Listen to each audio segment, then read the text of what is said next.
पिछले 4 क्वार्टर में गिरता हुआ प्रॉफिट, जिसकी वजह से भारी गिरावट आई उसके शेयर प्राइस में। कंपनी बीच में लाई बोनस इश्यू, जिसका हुआ नहीं कुछ असर। ये रही अजंता फार्मा की कहानी।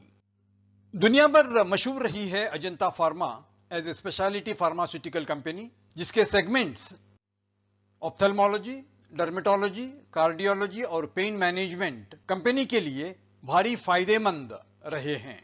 अपने गिरते हुए क्वार्टरली प्रॉफिट्स को लेकर कंपनी को मार्केट में भारी नुकसान का सामना करना पड़ा। Q1 रिजल्ट्स तक जो मार्केट कैप था करीब 20,457 करोड़, Q2 के रिजल्ट्स अनाउंस होने तक उसमें आ गया था करीब 2,500 करोड़ का गिरावट। Q3 के रिजल्ट्स जब 31 जनवरी को अनाउंस हुए, थोड़ा इंप्रूवमेंट देखने को मिला, लेकिन 10 मई जब Q4 रिजल्ट्स अनाउंस हुए तो 20,457 से मार्केट कैप गिर गया था करीब 30% टू 14,162।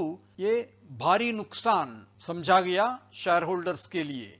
FY 16-17 से पिछले 5 सालों में अगर कंपाउंडेड एनुअल ग्रोथ रेट की बात करें, रेवेन्यू ग्रोथ तो रहा है 10.8%, लेकिन उसका साथ नहीं दिया है EBITDA और PAT ने, जिनका ग्रोथ रहा है बिटवीन 6 and 7%। लेकिन वही टाइम पे जो इंप्रूवमेंट आया टोटल एसेट्स और नेटवर्थ में, वो क्वाइट डिसेंट था। लेकिन नुकसान पहुंचा शेयर होल्डर्स को, क्योंकि कंपनी का जो मार्केट कैप था FY 16-17 में 15,489 करोड़, 6 साल के बाद भी वो वैसे के वैसे ही रहा। ये अजंता फार्मा के लिए बहुत नेगेटिव साबित हुआ। कंपनी का मार्केट कैप अपना मूवमेंट रखती है कंपनी के प्रॉफिट आफ्टर टैक्स के साथ। ये मार्केट कैप रहा है FY 17 और FY 22 में ऑलमोस्ट बराबर, विदाउट चेंज। इसी टाइम पे प्रॉफिट आफ्टर टैक्स बहुत नीचे गिर गया था FY 19 में 387 करोड़, जिसकी वजह से प्राइस भी पहुंच गया था 1025 FY 19 में। असर यह हुआ कि प्राइस अर्निंग मल्टीपल जो था 30.4 एट द पीक, नीचे की तरफ लगातार गिरता हुआ FY 22 तक पहुंच गया 21.7 टाइम्स, जो कंपनी के मीडियन PE ऑफ 24.6 से भी नीचे है। ये कंपनी के लिए बहुत रिस्की और डैमेजिंग साबित हुआ है।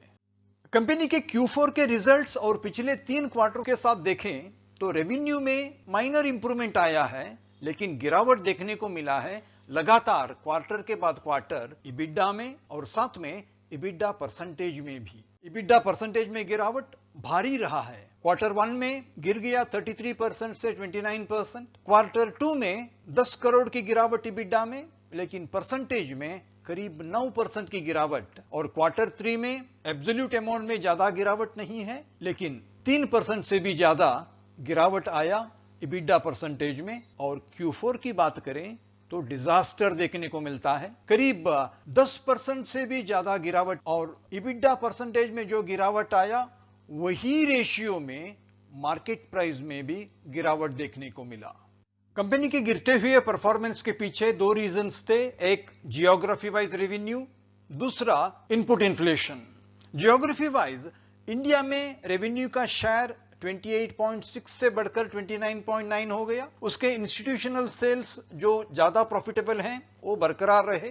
एशिया ब्रांडेड मार्केट में थोड़ा गिरावट देखने को मिला, लेकिन ज्यादा असर नहीं प्रॉफिटेबिलिटी पर। अफ्रीकन ब्रांड्स में इंप्रूवमेंट तो देखने को मिला, प्रॉफिटेबिलिटी में थोड़ा इंपैक्ट, लेकिन ज्यादा नुकसान पहुंचा प्राइस इरोजन इन US जेनेरिक्स मार्केट में, जहां शेयर 22% से गिरकर 21.2 तक पहुंच गया और कंपनी को भारी EBITDA लॉस देखना पड़ा। और अफ्रीका में जहां anti malarial drugs under WHO के अप्रूवल पर इंस्टीट्यूशन को बेच रहे थे, रेवेन्यू में भारी गिरावट आया 9.5% से रेवेन्यू का शेयर पहुंच गया 6.3। EBITDA के ऊपर इसका बहुत असर था। रही बात इनपुट इन्फ्लेशन की, मटेरियल प्राइसेस में करीब 2.6% का इंक्रीज देखने को मिला बिकॉज ऑफ API प्राइसेस और US price erosion. Employ costs में देखने को मिला मार्जिनल इंक्रीज, ज्यादा डैमेज आया अदर एक्सपेंसेस से, जहां करीब 3.8% की बढ़ोतरी देखने को मिली because of freight cost and related expenses. असर यह हुआ कि ओवरऑल इबिडा जो था 34.5% पिछले साल, उसमें करीब 7% की गिरावट देखने को मिली। ये कंपनी के लिए बहुत डैमेजिंग साबित हुई। खराब नतीजों से बचने के लिए जब कंपनी ने Q4 के रिजल्ट्स 10 मई को अनाउंस किया, उसने डिक्लेयर किया कि बोनस शेयर्स ऑफ 1:2। लेकिन मार्केट सब जानती है, उसको पता है कि बोनस शेयर्स से वेल्थ क्रिएट नहीं होता है, वो सिर्फ कैपिटल स्ट्रक्चर को अट्रैक्टिव ढंग से प्रेजेंट करता है। 10 मई को जब बोनस इश्यू अनाउंस किया गया, शेयर्स थे 8.5 करोड़, बोनस के बाद वो पहुंच गए 12.8 करोड़। मार्केट कैपिटलाइजेशन में बदलाव आया और शेयर प्राइस बोनस के बाद सेटल हो गया 1247 पर। जो मार्केट कैपिटलाइजेशन पहुंच गया था 14,000 करोड़, बोनस की वजह से उसमें उछाल आया करीब 1800 करोड़, वो अब पहुंच गया 16,000 करोड़ के पास। असर में यह हुआ कि जो 20,500 करोड़ कैपिटलाइजेशन था, उसमें गिरावट आई थी करीब 30%। अब बोनस की वजह से गिरावट में 8% कम होगा और कंपनी के मार्केट कैपिटलाइजेशन लॉस पहुंच गया 22% नेगेटिव। कंपनी को बोनस से एक्सपेक्टेशन था बहुत ज्यादा, लेकिन उसको मिला बहुत कम। मैं हूं Vitthal Prabhu, stock learning simplified weekly video के साथ। आशा करता हूं कि आपको यह वीडियो पसंद आएगा। वैसे तो अजंता फार्मा रही है एक strong company with impressive return on capital employed, उसका बढ़ता हुआ कैपिटल एम्प्लॉयड और strong earning before interest and tax, जिसकी वजह से उसका आरओसी परसेंटेज जो था 2017 में करीब 40%, फिर भी आज बरकरार है अराउंड 28%। साथ में अजंता फार्मा रही है एक financially strong debt free company और उसके टोटल एसेट्स में से 80% फंडिंग होता है नेटवर्थ से। यह एक बहुत बड़ा ताकत है। कंपनी रखती है एक strong cash flow, operational generation बढ़ता हुआ हर साल, working capital movement quite disciplined, लेकिन डिविडेंड बहुत कम, फिक्स्ड एसेट्स में इन्वेस्टमेंट क्वाइट साइजेबल, और कंपनी ने किया है बायबैक 3 बार पिछले 4 सालों में, और कंपनी रखती है अपने बैलेंस शीट में 200 करोड़ से भी ज्यादा कैश। ये उसके फाइनेंशियल स्ट्रेंथ का एक पहचान है। कंपनी के मार्केट वैल्यूएशन गिरने के पीछे डिविडेंड का भी हाथ हो सकता है। डिविडेंड पेमेंट में कंपनी रही है बहुत पीछे।